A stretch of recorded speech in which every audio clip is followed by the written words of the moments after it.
Today I want to talk about 1911 Appendix Carry and 1911 Appendix Carry holsters.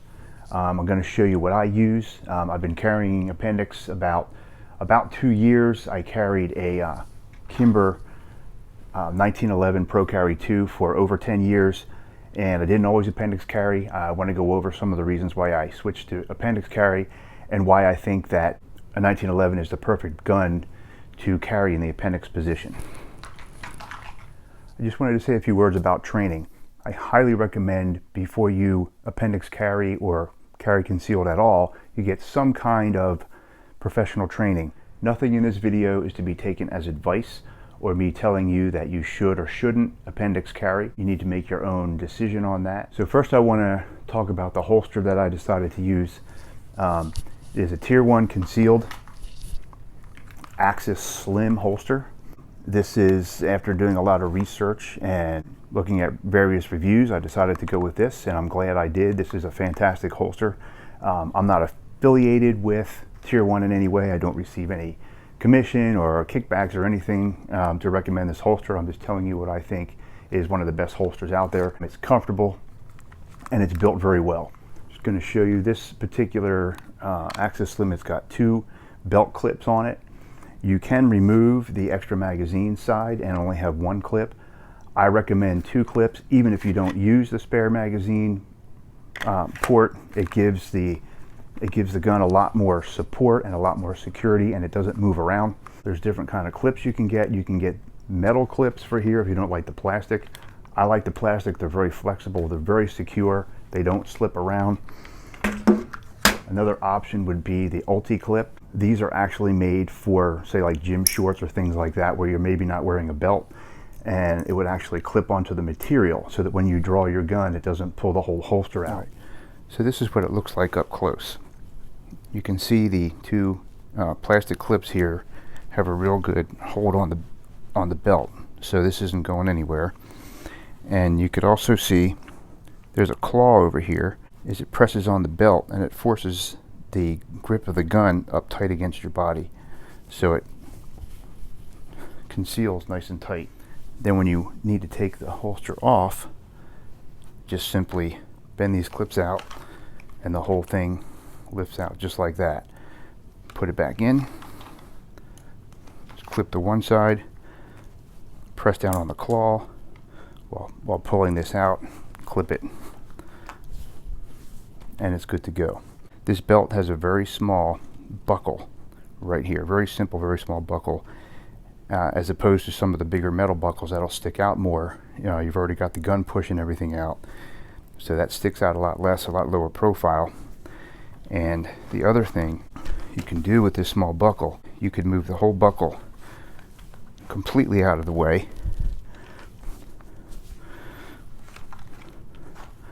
and then put the appendix carry holster in like that. Now you have no buckle up front at all, so that conceals even better. But you can still slide it. You can still slide the buckle back if you need to open the pants up for any reason. This is typically how I dress with in a t-shirt. I'm currently not wearing any kind of an undershirt. It is summertime. I do prefer, it's a lot more comfortable to have an undershirt on that is tucked in, and then having the holster like this, and then having another shirt over that. Much more comfortable. This is not right up against your skin. You don't sweat on it. It doesn't slip around. When you go to grab it, you don't pull the hair, things like that, and pinch your skin. This is another way I'll typically dress when I go out or want to look a little bit nicer. I might go to church like this with an undershirt underneath. Again, much more comfortable, especially if you're going to be wearing it for a little while. As you can see, very concealable. So this is another type of shirt that I might wear. Well hidden. I can use the V-neck, and just as well hidden as pretty much any other shirt that I have. So the reasons why I decided to switch to appendix carry, for at least the last 10 years, I've been carrying my 1911 in a Crossbreed holster in the strong side behind the hip position, which I got very used to. I was very comfortable with that. That's how I carried every day, day in and day out. I was used to feeling that when I sat in the car. Over time though, and listening to other YouTube videos and other people that carry, I got to thinking, you know, if I have to get to my gun while I'm seated at a restaurant or even in my car, that's going to be a little bit harder to do. Also, as I'm getting older, a little less flexible, it's a little harder to get back here quickly and consistently to get that gun. The other thing I was always worried about is when I was in the grocery store or just anywhere out in public and I bend over, you know, I'm always worried about, you know, that prints pretty well. It sticks out quite a bit. And other times when, before COVID of course, when I'd be in line somewhere or just standing at the deli or in line for a movie or something like that, I was always very well aware that someone behind me was just inches away from my gun and I'm not protecting it. It's very, very easy for someone to grab should they know it was there. Moving to appendix carry, where the gun is always up front, I have control over it. If I'm just standing around, I actually have hands on and it's a lot less visible as I bend over. No one can really see that. It's very rare that I'm going to bend this way. It's just a much more accessible position. If I'm seated in the car or at a restaurant, I still have access to that gun. So those are some of the reasons why I switched to appendix carry. So it's extremely important that you are very disciplined with how you handle your gun, that you know all the safety aspects of your weapon. And that brings me to my reasons why 1911 is actually an ideal gun for appendix carry. The 1911 is an ideal firearm for appendix carry, or any kind of carry really. You have an external safety. So this gun is not going to fire unless that safety is off. You also have the grip safety. Not only do you need to hold the gun properly for the gun to fire, but the external safety must be off. Both of those things need to happen, and the trigger needs to be pressed. So there's three things that really need to happen before this gun can go off. So if the safety is on, you're not depressing the grip safety and you're not pressing the trigger, of course, this gun is not going to go off when it's in your holster. There's just no way. The other thing that any good holster needs to be, it needs to have a solid barrier that covers the trigger and the trigger guard so that there is no way that anything can get in to that trigger while it's in the holster. Nothing's going to get in there to pull that trigger. Just a comment about my particular 1911.